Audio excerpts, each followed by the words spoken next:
All right, we're going to play a song just to kind of get us all into more of a centered place here. Feel free to still move about or whatever. We'll have you sing with us in just a minute, but we're going to sing a song together called A Rising Fire. And it just seems right today, you know, with the sun shining through these 1904 stained glass windows. It's just a good reminder that our origins are with the one who said, "Let there be light." And in some mystery, the universe was born, and we're sitting here with breath in our lungs. And we're here today to encounter that one, that God in a powerful way. So, yeah, we're going to play this song called A Rising Fire.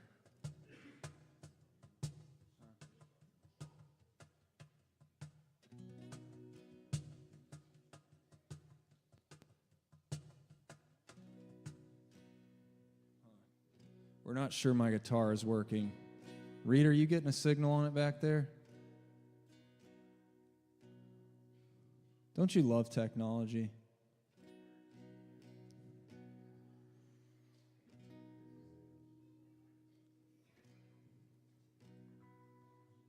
It's good? Got it? All right. All right, let's roll.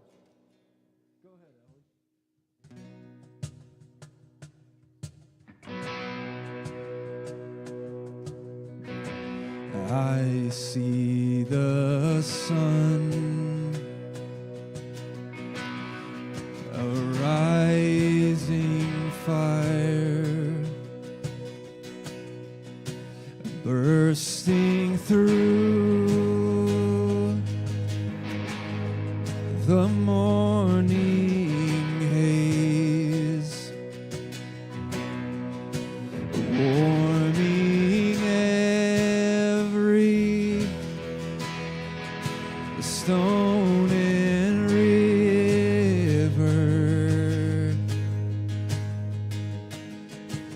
turning every leaf to gaze.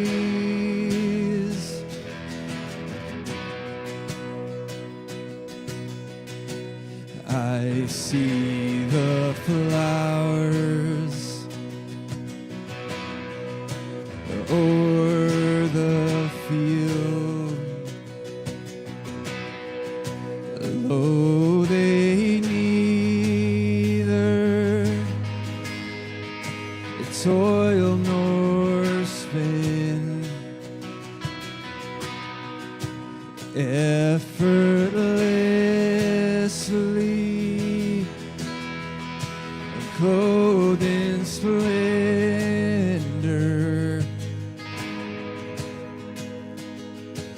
ever glorious for their King.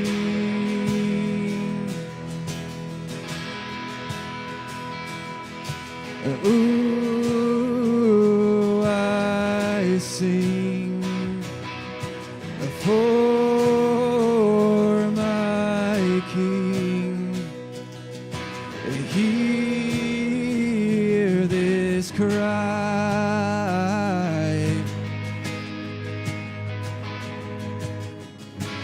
Lord, to you I lift my eyes.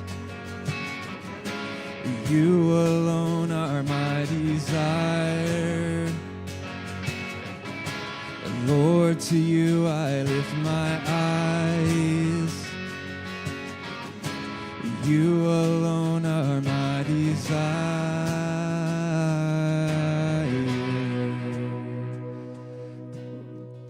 Welcome to Heaven Earth Church. We did this test last week. How many of you consider yourself introverts? Can you raise your hand? Look at the room. Look at this. Listen, don't curse my name with what I'm about to do to you, okay? Did you hear the groan? Did you hear that? Yeah. Listen, the church is the people. We're not here to do a performance. We're not here to do a production. We don't have any lights. I mean, there's some burnout light bulbs up there, but we should get those fixed. We don't do a production. This is community. It's real. It's about people. And so, I'm going to ask you to get up, especially if you're an extrovert and you've been here for a while. I better see you flexing right now, running around, meeting people. But say hello to somebody. Say, hey, it's good to see you. Good morning. Stand up, say hello, and then we're going to sing a second song. You can do it, introverts.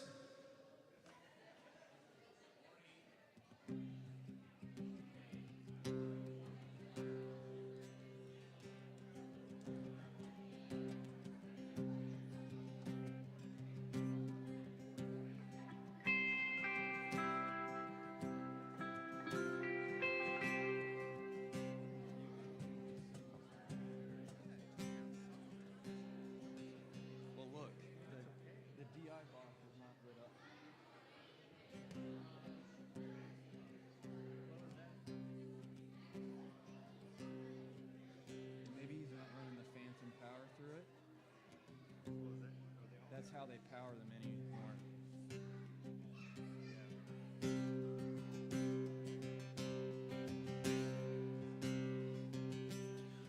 Oh, I forgot to say, go ahead and stay standing up. I'm going to ask you to stand and sing this one with us.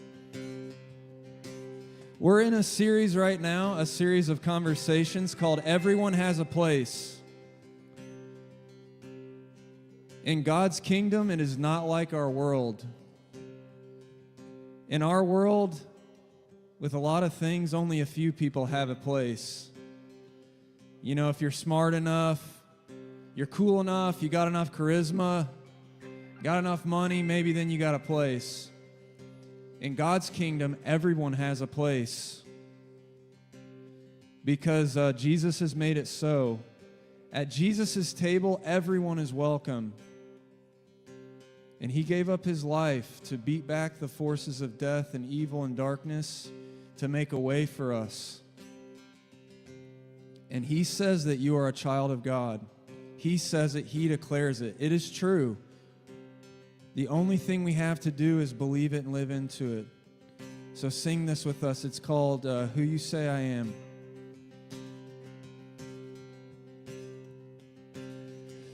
Who am I that the highest king would welcome me? I was lost, but he brought me in. Oh, his love for me. His love for me. Who the Son sets free, oh, it's free indeed.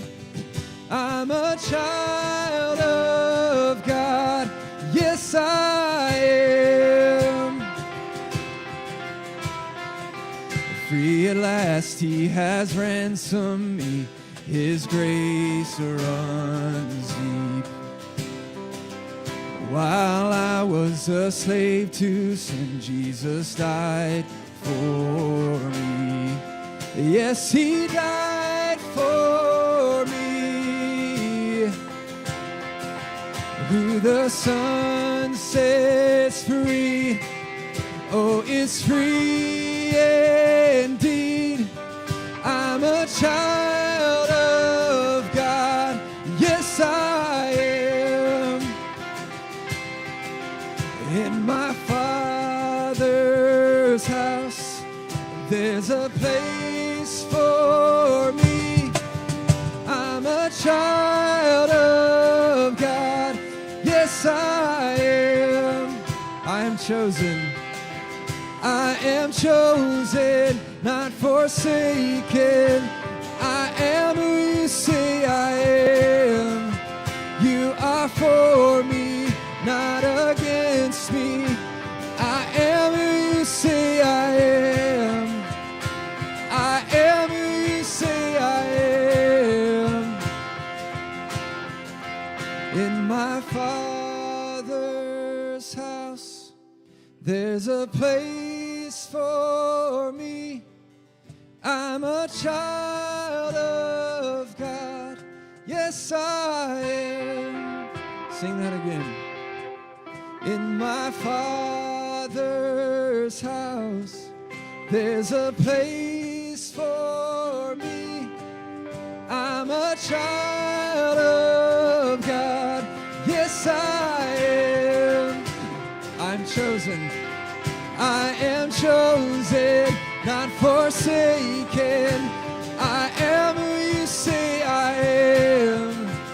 You are for me, not against me. I am who you say I am. I am who you say I am. Yes, I am who you say I am. In my Father's house, there's a place for me. I'm a child of God.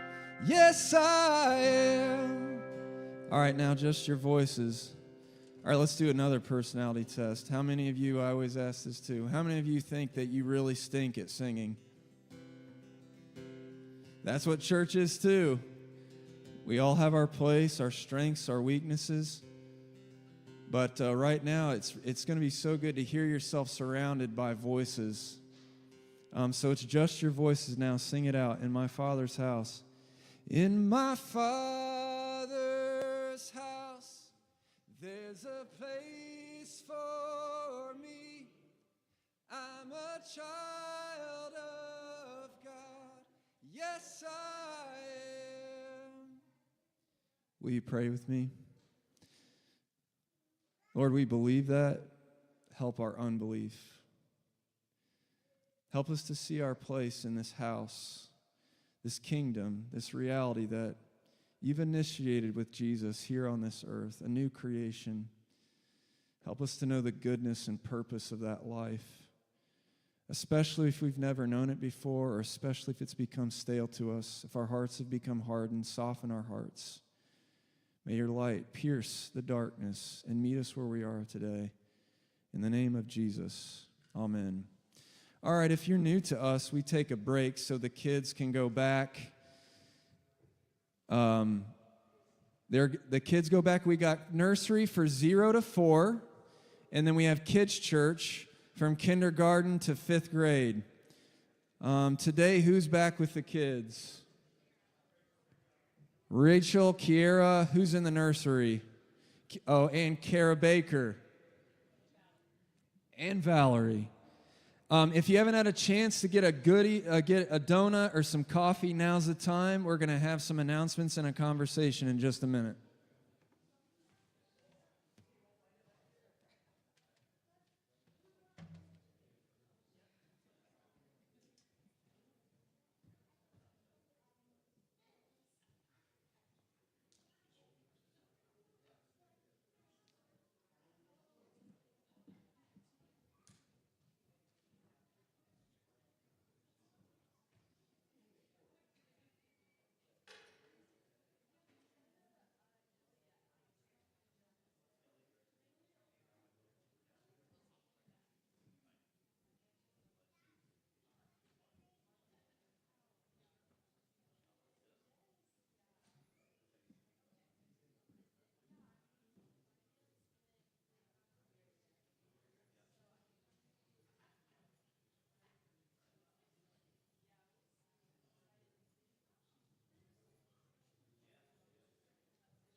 Toys here. Welcome.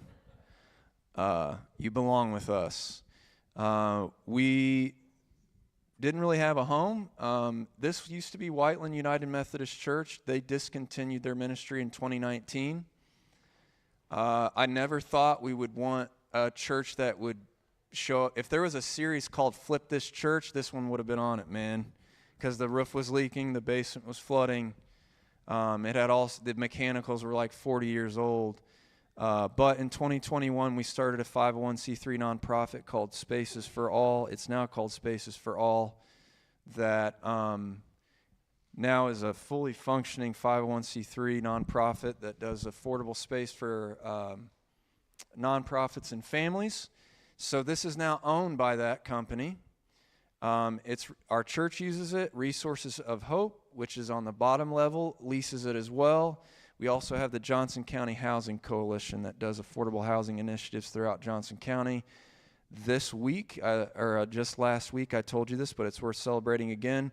We had got our first client as a part of our subleasing program into housing. So that program, it's just one of our programs. If somebody can't get a lease because of criminal or credit history, we partner with them in Franklin Union Needham Township to get them into housing. We sign the lease for them, and Franklin Union Needham Township wraps them around with supportive services so they can build back up their credit and have housing. The mission of our church is to make a lasting, the thingy's back there, is to make a lasting impact in our community. We're here to do something that changes this community forever, because when Jesus came through a place, it wasn't the same.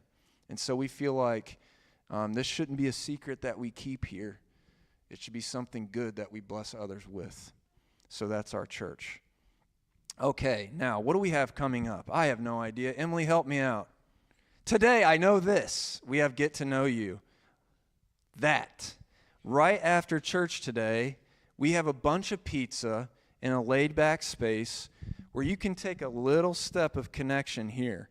Maybe you're new to us and you just want to know a little bit more about what makes this place tick, what's our heartbeat, but also we want to know a little bit about you. Jamin, go ahead. It is here at the church. Good question, Jamin. If you didn't sign up, come anyway. There's plenty of pizza. We'll be here for about an hour just hanging out. It's a lot of fun.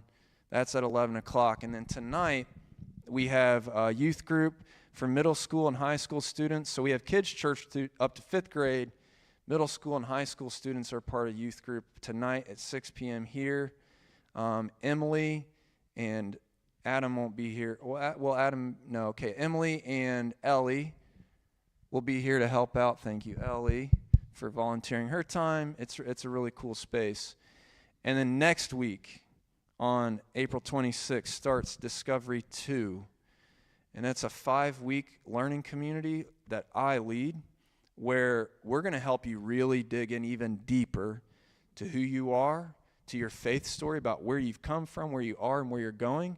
And we're going to help you learn what we call the discipleship essentials of Heaven Earth Church. If you're like, what was Discovery 1? Did I miss that? You did, but you can still start here and then go back and do Discovery 1. It works, I promise. You can sign up for this on the Church Center app.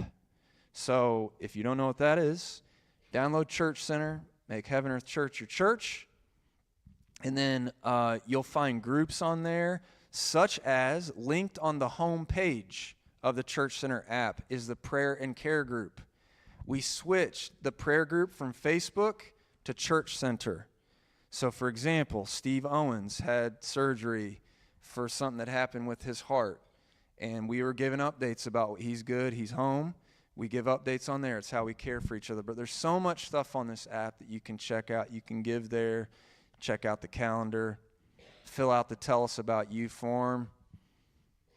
There's that too. Man, we're slick. QR codes and all that. That's not slick. I'm just kidding. I don't really know anything about technology. Emily, what else? Am I missing? Oh, man, forgot this. If you want some Heaven Earth Church swag, we're ordering some new shirts.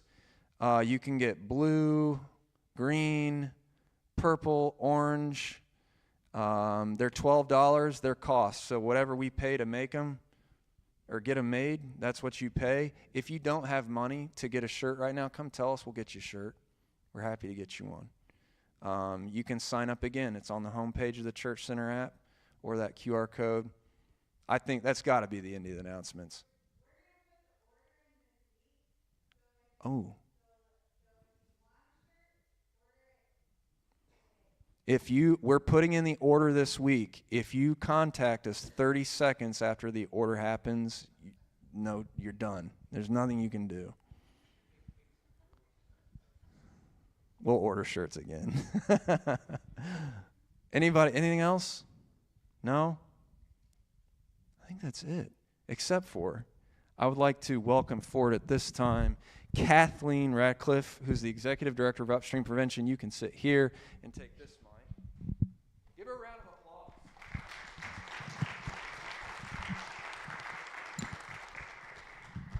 I'm coming, Kathleen. I'm not going to expect you to just sit there by yourself. I could talk to a wall, so. Yes. So, we are. Look at that. Emily made you a slide. Oh, that's so pretty. Yes, man. Thanks, Emily. Thank you. So, one of our core values here, we have 5 core values. We want to bless the community through partnerships. And so this year, we have focus areas throughout the year where we're going to really hone in on some things and try to be a part of a community solution on some stuff. So for April and May, the focus is mental health and recovery. And the organization that we're partnering with is this one right here. Kathleen and I have known each other since when? You came in 2018. Okay, yeah. Probably. Yeah, all right. Pretty close. When did Upstream start? 2015. 2015. Wow. I got you beat by a few years. Yeah, you're getting old. I know. Yeah. So, all right, tell the people, like, what is Upstream? What's its mission? What do y'all do? So I asked Ross if I had permission to rib him a little bit, and he said, Uh-oh. of course. So how many of you all have heard of the word delegation? Ross is learning that word slowly. How many of you have heard of Upstream? I was like, all right. How many of you have heard of Empower Johnson County, the Suicide Prevention Coalition, Atlas, the Recovery Cafe? Okay, so if I mentioned any of those things and you raised your hand at any point, put your hand back up, real big, real proud. All right, so I'm delegating. Keep your hands up. Hold on. Keep your hands up. If your hand isn't up, look around, find somebody you know, and ask them about us, because that's going to be the best story, is getting that information from somebody, because those people who have heard of us probably, fingers crossed, have heard about us because it's something that they care about or that they're tied to. So I've got a Recovery Corps team member back here. I've got a fantastic chef back there. Kiera, chilling with your kids, is one of my staff members, so if all else fails, go talk to her, right? But the best way for us to share about Upstream is to hear it from other people, because you're going to get to hear about why they care about things that we do, and that's better than listening to me talk. I will talk to a wall. I will happily do that. I will talk to your pretty faces, because that's better than a wall. But you're going to get more if you talk to each other. But also, I can't not do what I'm asked. So Upstream, we're a nonprofit. The focus is systems level changes to promote public health, which means all of those initiatives I just mentioned fall under our umbrella. If you are in the health or medical field, and you maybe have heard of the continuum of care that goes from health promotion, prevention, intervention, treatment, recovery, we do all of that, but the actual treatment part. We've got fantastic partners. You can go be friends with them for that, and then come back and we'll support you the rest of the way. So my challenge is to find a friend. Ross and I are going to keep chatting as well, and you can learn more about that. But the other thing that I wanted to challenge you all, because you've done so great with community participation so far. If I were to ask you, this is my sliding in, Ross. If I were to ask you when you think suicides were the most prevalent in our community, just kind of in general, nationwide, when do you think it is? I hear February. I hear a now. I hear a Christmas. Any other guesses? I feel like it's almost giving away the test because it's right now, honestly. Springtime is when we see more deaths by suicide year over year based on research, right? That's not 100%. It's not like if you get out of spring, then we're home free. But right now is that higher risk time.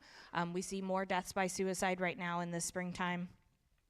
I was telling Ross, and this was my slide in, we've had 3 deaths by suicide in the last 10 days in Johnson County. And so that's 3 families that are missing a loved one. That's 3 loved ones, 3 sets of friends that aren't going to have that friend anymore.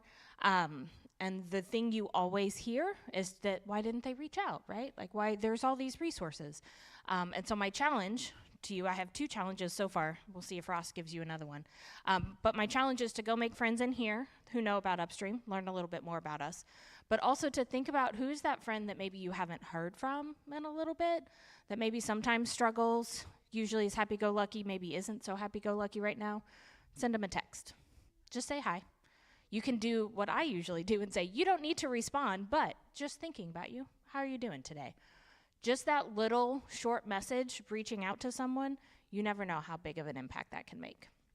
And I think we do a disservice to our neighbors and our friends by encouraging them to reach out when they're struggling, to try to get them to think the way that maybe we want them to think all the time, to go find a resource, when it should be us who are doing okay that's reaching out to them because they're struggling. They need that support. We need to do that. Now you can ask me all your questions. Actually, you answered them all already, so you think you've done this before, right? Yeah. So I'll let you know how we partner with people. So one way is financially. 5% of what anyone gives to our day-to-day operations at Heaven Earth Church, we give back out into what's called local impact. So we give them that money to our partners, such as Upstream, to empower their mission. Now that's addition to, we give 6% on top of that to the district, state, and global initiatives of the United Methodist Church. So 11% of our budget goes to local impact and that stuff, and then another 2% goes to what's called our Neighbor Assistance Fund. So that's anybody who reaches out to us and says, like, hey, I'm falling on tough times. Can you help? So 13% of what you give to day-to-day operations goes back out. We use the rest for the ministry of Heaven Earth Church, for things that aren't sexy, like light bulbs. But also, not exciting, my salary. But that allows me to go be a pastor to the community and to do this full time.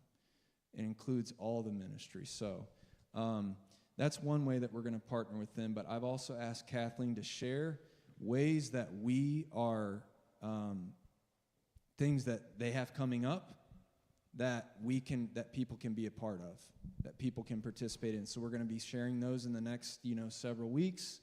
We'll have some flyers in the back that Kathleen's going to give us. They're not there yet, but I'm sure you can give us some stuff. Yep, and we actually have an event on Saturday that I didn't bring a flyer because why would I? That's silly. But it starts at 10 o'clock. It's very informal, very low-key. It's in Franklin at Blue Heron Park. Our Suicide Prevention Coalition, one of our work groups, is doing a slow-paced nature walk along the paved trail. So it should be fairly accessible because it's a paved trail. Does involve moving. But if you've heard of forest bathing, that was the face I made earlier, which to me sounds real weird. But it's essentially just being in nature and being appreciative of nature. There's great research that talks about how that can, lower your stress, lower your anxiety. It's great for your mental health. So we've got a slow, meandering walk planned along with some other sensory mindfulness activities. So that's starting at 10 at Blue Heron Park in Franklin. And then we've got already scheduled coming up in the next couple of months some trainings out in the community. One of the things that Ross, because Ross is great, and he's like, sure, tell me what you need. Heaven Earth Church is going to host one. They may not know it yet, but they will. So we're hoping one of our suicide prevention goals is to get a basic suicide prevention training into churches for the church members, for the church staff.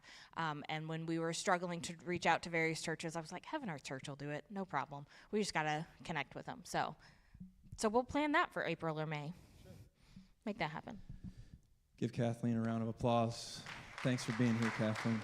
You're welcome.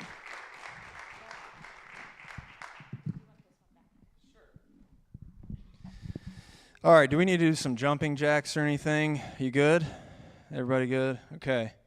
We're in this series right now called Everyone Has a Place. I got to tell you about a funny story that happened to me. Well, first of all, a traumatic story. Angela's been gone in Italy for like 10 days now. It's been rough, you guys. I'm going to make mental health. You want to talk about it? But when I was on my run the other day, I got a call on my phone that says Boaz, Amazon, Alexa, audio, or whatever. And my children wanted to call me while I was on the run. I don't even remember what they asked. But they didn't know that they kept the phone on while Bo was still talking. And he was like, I made a quick $11 today at school. And I was like, okay, let's hear this. He said, yep. My one friend, Johnny, first he dared me for $1 to, he squeezed tomato juice in a cup, threw the tomato in there, and said I wouldn't drink it for $1, and so I drank that down for $1. And then this other friend came along and squeezed tomato juice on the table and said if I'd lick it up, he'd give me $10. And so he did it. And I came home later, and I was like, hey, I was still on the phone while you were talking when you made that $11. And he was like, and I surprised him. I was like, pretty good way to make money. Because when I was in high school, some schmuck said, hey, Ross, if you eat that worm right there, I'll give you $10. Easy. Boom. $10 made in pocket. Now, I had a conversation with my son. Don't eat worms. It's actually somewhat dangerous. But what it made me realize is, like, why does my son have that bit of, like, my personality in him? Where, like, I would have eaten that worm for $1. They offered me 10. I was like, okay, deal. But, what, you know, like, somehow he has that, he says that he's a little bit afraid of germs, but he'll lick tomato juice off of a lunch table. They eat last at the school. So it's like, there's something about from the time he was, I could see it, his personality becoming what it will be for the rest of his life to an extent, like right now. And yet in other ways, he's so much like his mother. So much. I hope it's a balance of the good things on both sides. I don't think licking stuff off the table is probably a good thing, though. But anyways, but there's something mysterious about personality. Something mysterious about what makes us, us. And so actually, I didn't want to do my homework this week, so I just asked some people to help me out. So I have a few people who their assignment is to talk to you for 60 seconds or less. If they talk for more than 60 seconds, there's someone in the congregation with a tranquilizer gun who will, no, I'm kidding, that's not going to happen.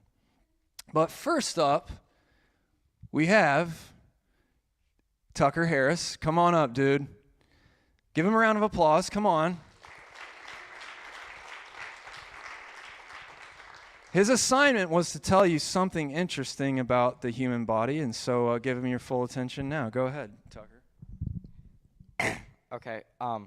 Is this loud enough? Yes, you're okay. Good. So, fun fact, I guess. Yes. You have more bones when you're a baby than when you're an adult because you have some bones that just like fuse together as you grow older. Like when you're a baby, you actually have like a bunch of bones in your skull, and then they just like, yeah. Assignment completed. Give him a round of applause. Thank you. That takes some guts, by the way, because other people, like my son, turned me down on this proposition. I should have offered him some cash, and they'd been like, all right, I'm in. Next up, we have Beth Johnson. Come on up, Beth. Yep. Round of applause. I asked Beth this question. I said, go ahead and have a hot seat, sit right here, yes. I asked Beth, hi, Beth, were you planning to be at church Sunday? Hi, Beth. Hi. If so, I was wondering if you'd be willing to share with the room 1 minute or less on this question. When you think of human personality, what makes a person who they are? And when would you say they begin to demonstrate clear signs of their unique personality? 1 minute or less. Okay, so that's what came first, the chicken or the egg question. And I even responded back to him, I think only God knows for sure. But research suggests that people come into the world this is how good research is on this, somewhere between 30 and 60% just genetically coded to be who they are. They're just themselves. And we know that, just by experiential living, right? Our babies are fussy, or they're sweet, or they're they startle easily. They just have their own temperaments, and that's who babies are. But all through life, at least up until 40, it slows down at 40. There is what that person, whatever temperament they came into, how they deal with attachment issues, relationships, things that happen in their experience of living, whether it be a health concern or a family concern. All of these things are also contributing to how that genetically coded person becomes who they will become. And it's a reciprocal interaction of life. And it's a dynamic that when the research and mental health is kind of dumb, but the research which suggests that, at some point there's an ending point to that, I don't think that at all. I think even as, think about Scrooge, man. He woke up and was a whole new person on Christmas Day, and he was really old. I think that it goes on for as long as we allow that interaction of our experience and who we are to continue to form who we become. Did I do it in 60 seconds? I think, yeah, sure, yeah. Give her a round of applause. When you don't want to do your homework, just ask other people to do it. We have one more. Oh, by the way, Beth is a licensed mental health therapist. Tucker, I don't know what qualified him, but I just think he's an awesome dude with a lot of insights. Yeah, so I just wanted him to talk. He always has good comments for us, very thoughtful. The next one and last one is our own P.T. Wilson, who's going to come up. I said, are you planning to, round of applause. Yes, go ahead. P.T. is also, he's a pastor and therapist, and I asked him, are you planning on being at church Sunday? Oh. You gave me a different question. Yes, I did. I gave him, might you be willing to share a minute or less on this question? If you had to pick a couple of factors that determine human personality the most, what are they? And I said, I know 1 minute is tough, but do it anyways. No, that's not what I said. Go ahead, P.T. So this is something I've been researching on my own for about 2 decades now. One of the first answers is human consciousness. Most of us can talk to ourselves. Most of us have a voice inside of us. Some of us even have voices of parents or voices of other people inside of us, folks who have helped to shape us, who we are. Human consciousness, we don't know where it comes from. We used to think it was connected to the brain. We now know it's not. You're born with it, unless if you're a sociopath.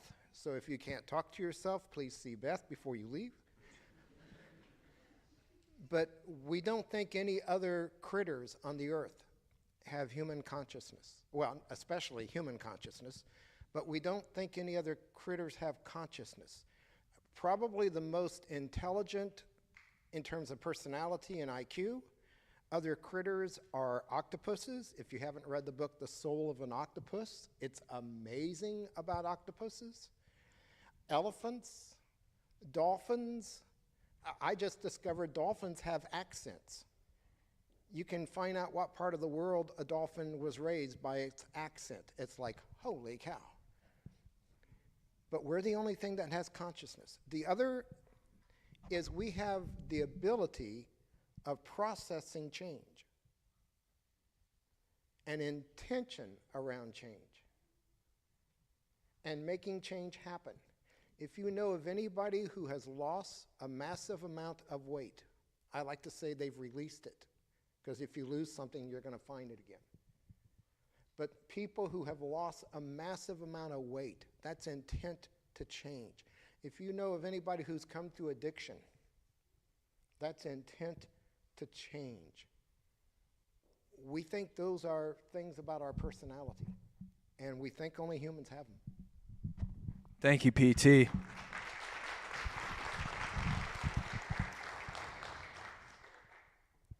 There's so much that makes us.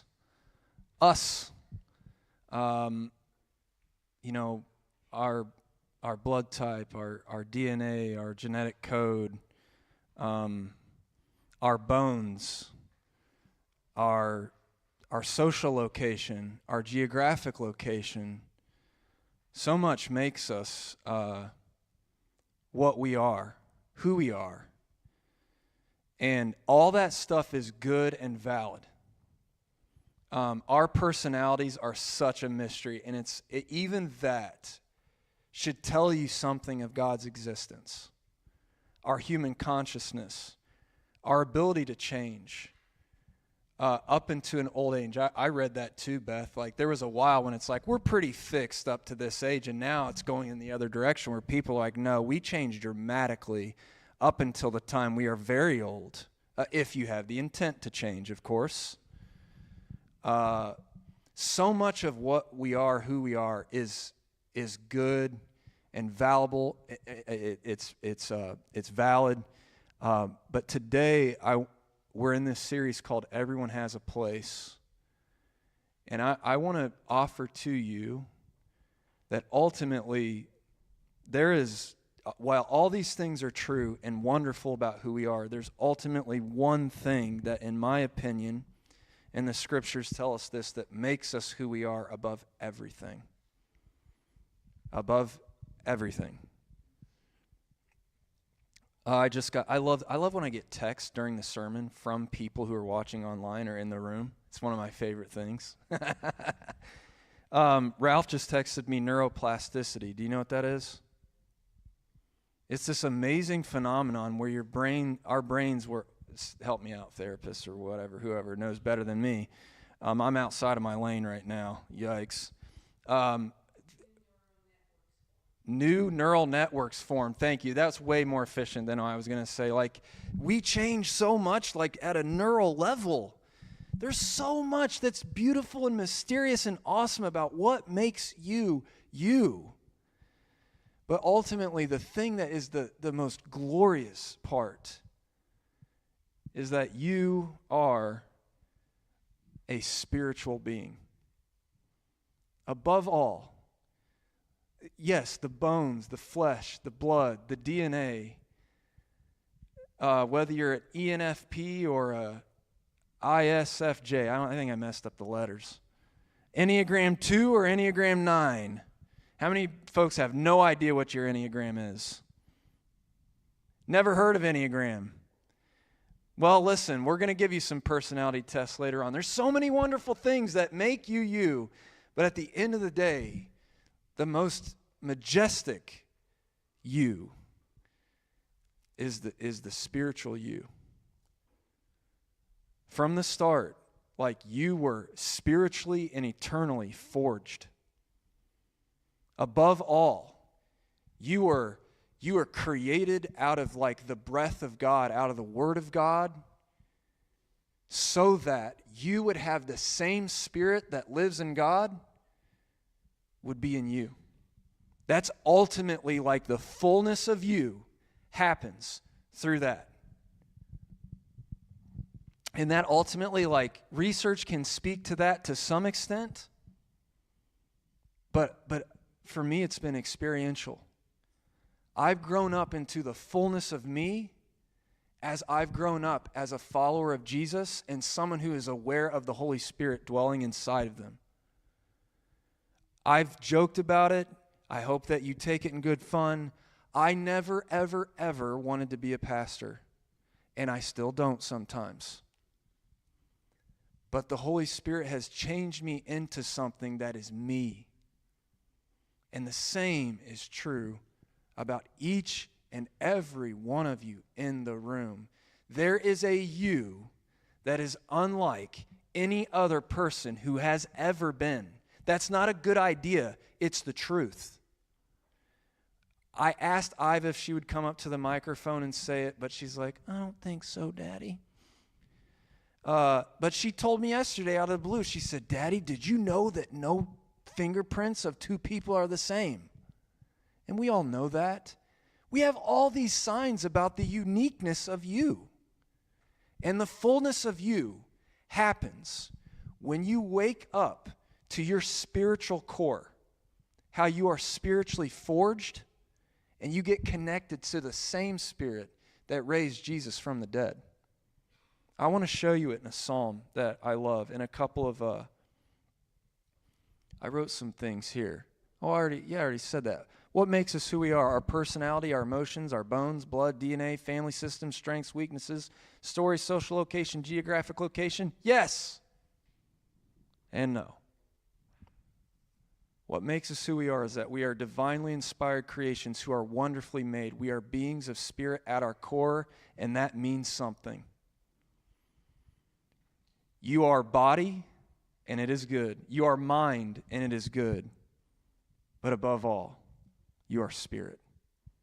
That's the fullness of you. So I want to show you this in a psalm. It's one of the great psalms. If you've not read the Bible much, the Bible is like a library of books rather than a book. It's a library of scriptures. There are 39 books in what's called the Old Testament, 27 in the New Testament in the Protestant Bible. The 39 books of the Old Testament document this God who, it's poetry in Genesis 1. It's not a science book. It's God speaking things into existence, saying, let there be light in the universe. The Big Bang happens or something like that. And light is racing everywhere right now. There's this book about, there are all these books in the Old Testament about this God and how God creates humankind in God's image, with God's DNA, so to speak. Every person you meet, it's value number 1 of our church. Does anyone know what that value is? Can they say it? Let's see if we've learned anything together. Which value is it? Value 1. We want to meet every person where they are and see them as God's masterpiece. We're going to have to do that one again soon, I guess. Every person, it says in Ephesians chapter 2 is like God's poetry. The Greek word for it is poema. Every person, a poem of God. It's an amazing thing. But these 39 books detail God's creating and God's special relations with a group of people called the Israelites. And then this New Testament is when Jesus comes on the scene to start a new creation, to bring God's dream into fulfillment and to restore all things.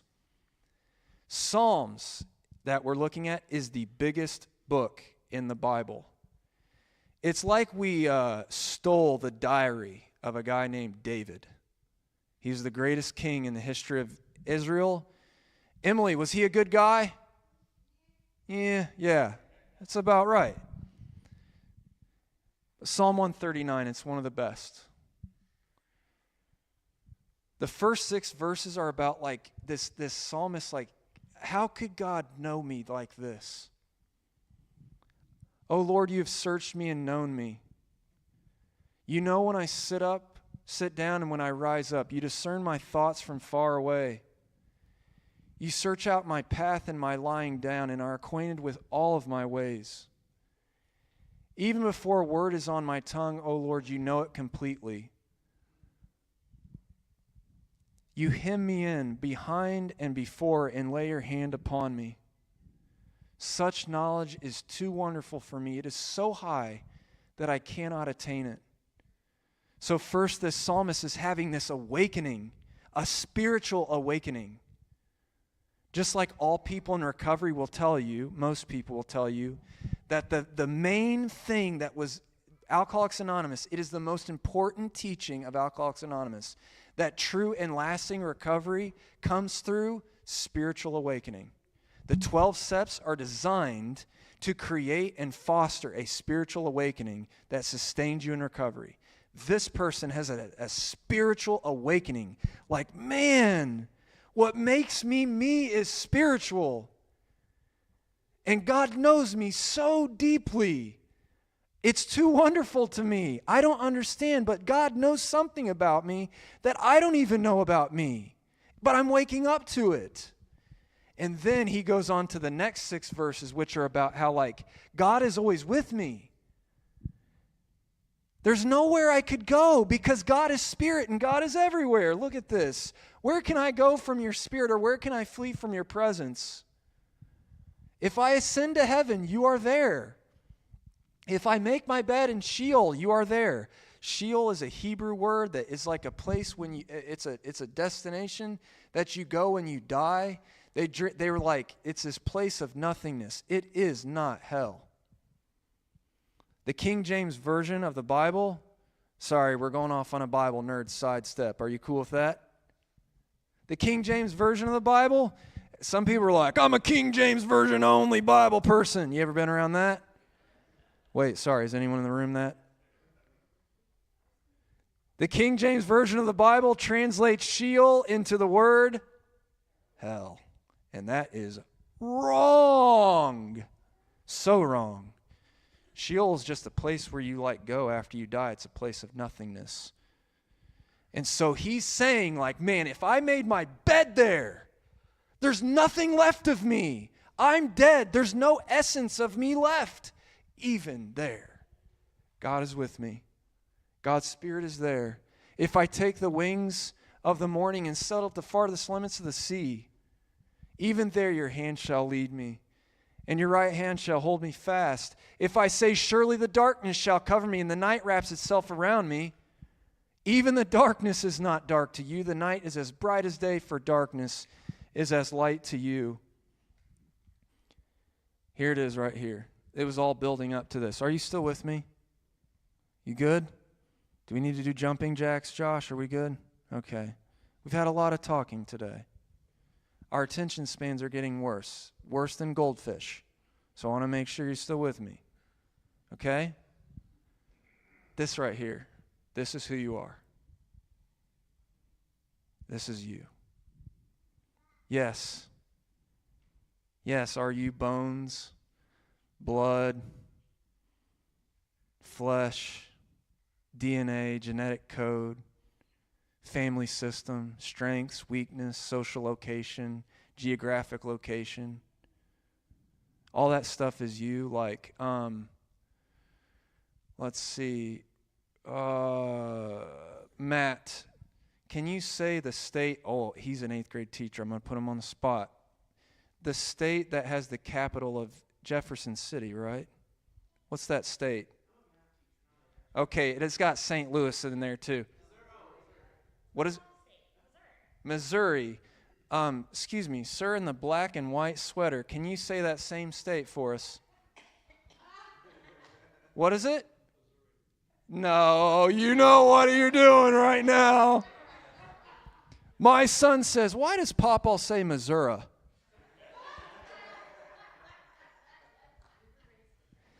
That's part of him.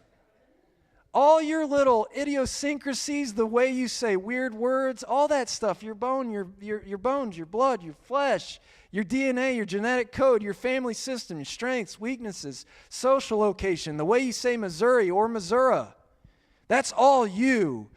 And it's wonderful and beautiful. We know that. Why? Because God became flesh in it to validate it. Your flesh is not the enemy. We've done this like duality in Christianity, like spirit good, flesh bad. No, it's all good gifts to be stewarded. All of it is good.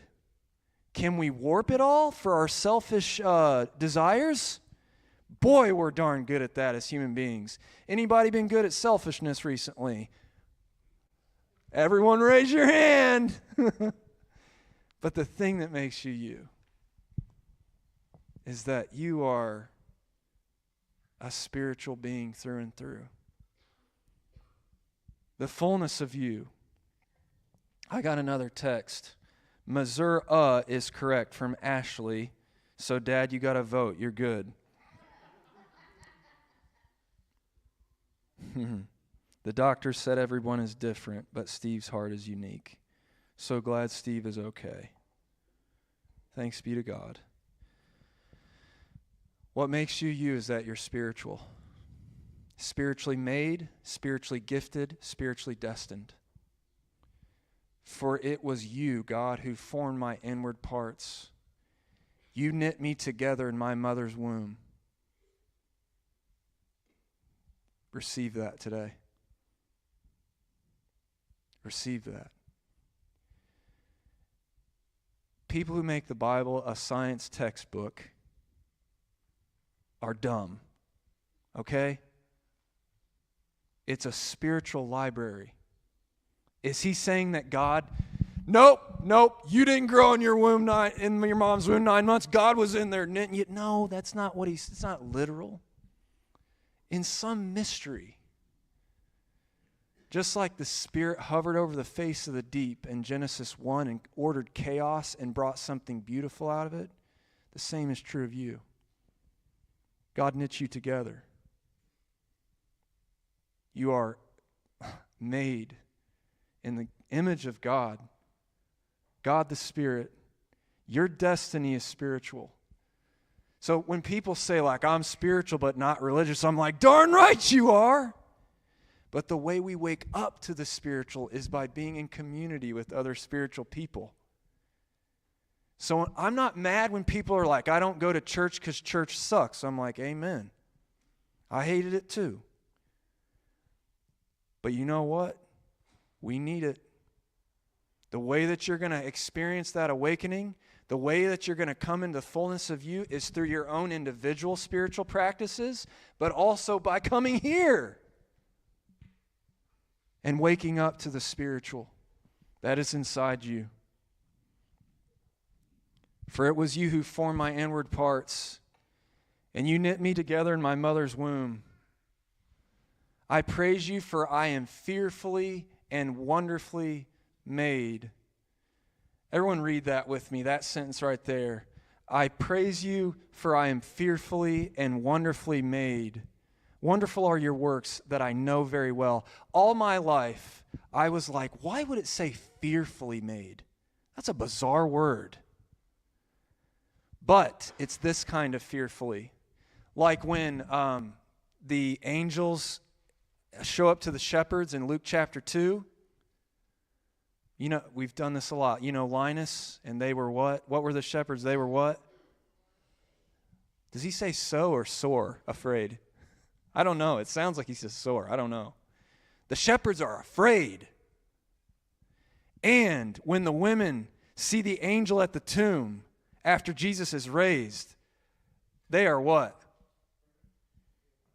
And when they see Jesus, they are, because Jesus, you don't say do not be afraid to someone if they're not afraid.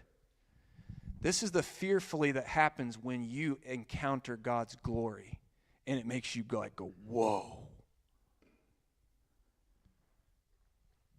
Like yesterday, I was worshiping while I was running, listening to Tool. Some of you are like, what did this guy just say? It's a rock band, musically genius. And I was watching a drummer on Instagram that I like, and he was playing this part from a song called Pneuma. I had written this sermon. I was having a rough mental health week.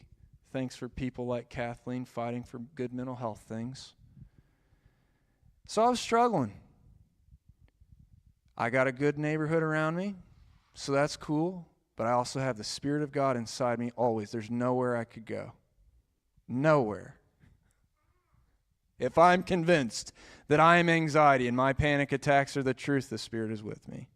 So anyways, I'm on Instagram, like I shouldn't be, watching this drummer, playing this song from Tool, and then I go, man, dude, this guy quoted Tool at church.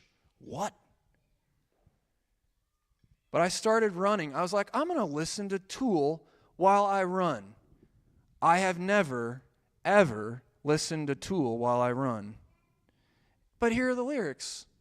We are spirit bound to this flesh. We go round 1 foot nailed down, but bound to reach out and beyond this flesh become pneuma. Pneuma is the Greek word for spirit. We are will and wonder, bound to recall, remember, we are born of one breath, one word, we are all one spark, sun becoming. Child, wake up. Child, release the light. Wake up now. Child, wake up. Child, release the light. Wake up. Remember, we are born of one breath, one word, we are all one spark, sun becoming. People thought I was nuts because I stopped my run in the grass of Sugar Grove Elementary and I got on my knees and prayed to God because I remembered for all the suffering I had been through that week. I remembered this. And it's true of you too, to remember it. Like the glory of God, more so than your blood, your DNA, the glory of God runs through your veins. And your destiny is to wake up to it. Your destiny is to find your place. Because in God's kingdom, in Jesus' kingdom, this glorious thing that he has started, everyone has a place. I'm done with my homework assignment. What is this stirring in you? What's this make you? Go ahead, Josh. Pneuma. Yeah. What? No, I did. I don't think I did say that. Maybe I did. I don't know. Go listen to it. The pastor told me to go listen to Tool. I'm nervous about this church. I was running and I was like, what? Yeah. What else? What's this stirring in you? What's this make you think, feel, wonder? I got to, okay, yeah.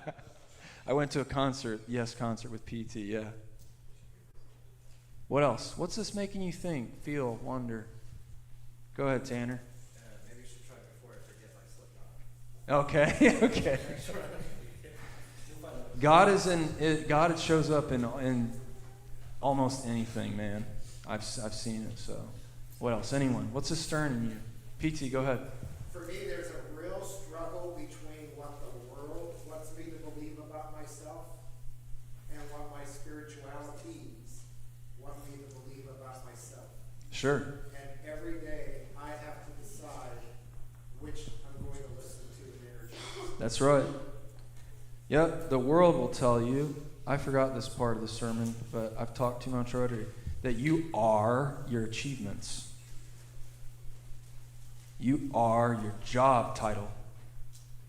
You are the dollar amount that says it's in box 1 on your W-2 at the end of the year. That's who you are. You are your status. You are your reputation. And that all is a big, fat lie. Big, fat lie. Anyone else? What's a stirring in you? Let's make you think, feel, wonder.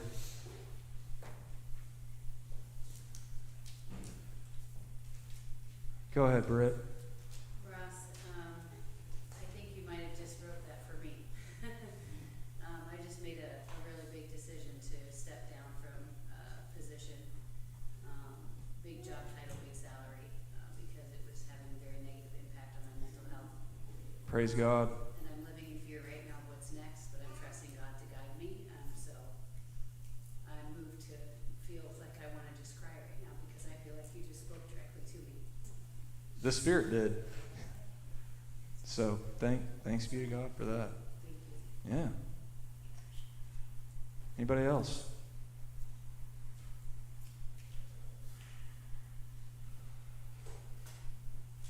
All right. Will you stand up with me? We're going to close. I'm going to have Brandon and Ellie come up. We're not going to do the song we were going to do. We're just going to do part of Who You Say I Am. And that'll be it for today.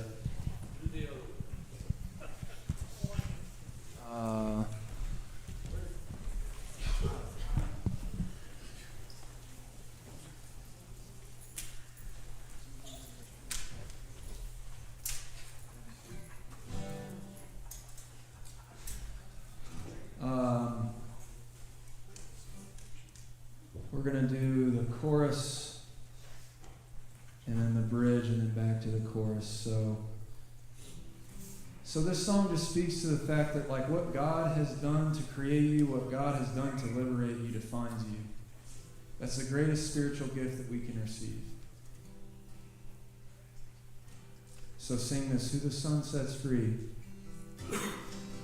Who the Son sets free, oh, is free indeed. I'm a child of God, yes I am. In my Father's house, there's a place for me. I'm a child of God, yes I am. I'm chosen, not forsaken. I am who you say I am. You are for me, not against me. I am who you say I am. I am who you say I am. I am who you say I am. In my Father's house, in my Father's house, there's a place for me. I'm a child of God, yes I am. In my Father's house, in my Father's house, there's a place for me. I'm a child of God, yes I am. I'm a child of God, yes I am. Hey, thank you for being with us today. I pray that you take this truth with you in all of the places where you live, work, and play this week. Don't forget, Get to Know You is right now. Well, not quite, in like 10 minutes or so. Pizza, a chance to connect with others and connect more to the heartbeat of Heaven Church. Have a great week. Thank you for being here.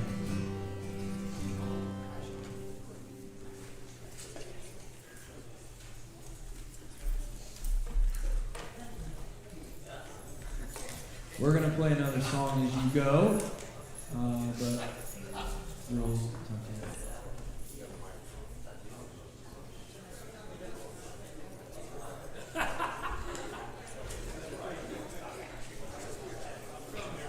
All right, we got a special announcement too. Paul's got a cat he needs to get rid of. If anyone needs a cat, another cat in their house, come talk to Paul.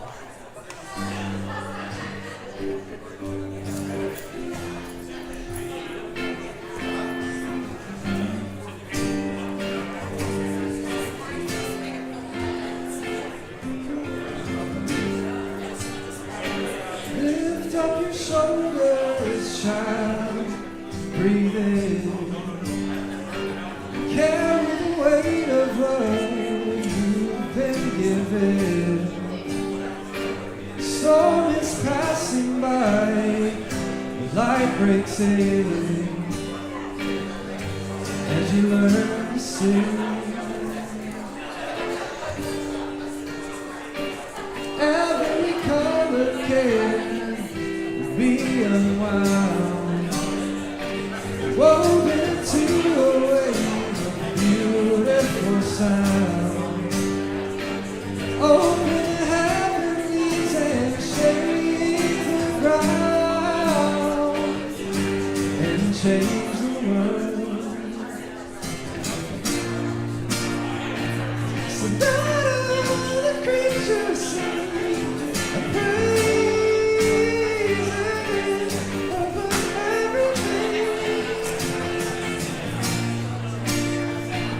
Colors are meant to bring glory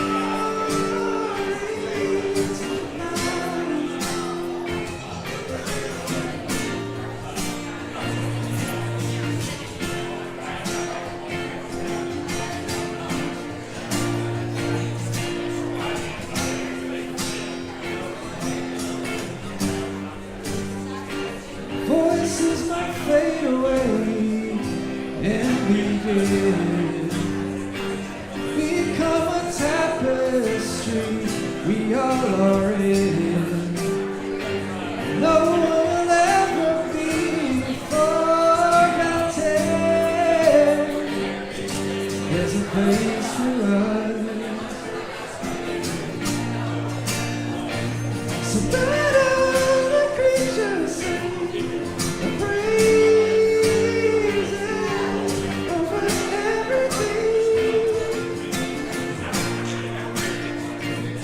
Colors are meant to bring glory to the night. So let all the creatures sing the praises over everything. Colors are meant to bring glory to the fire.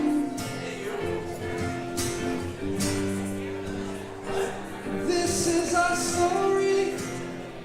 This is our song.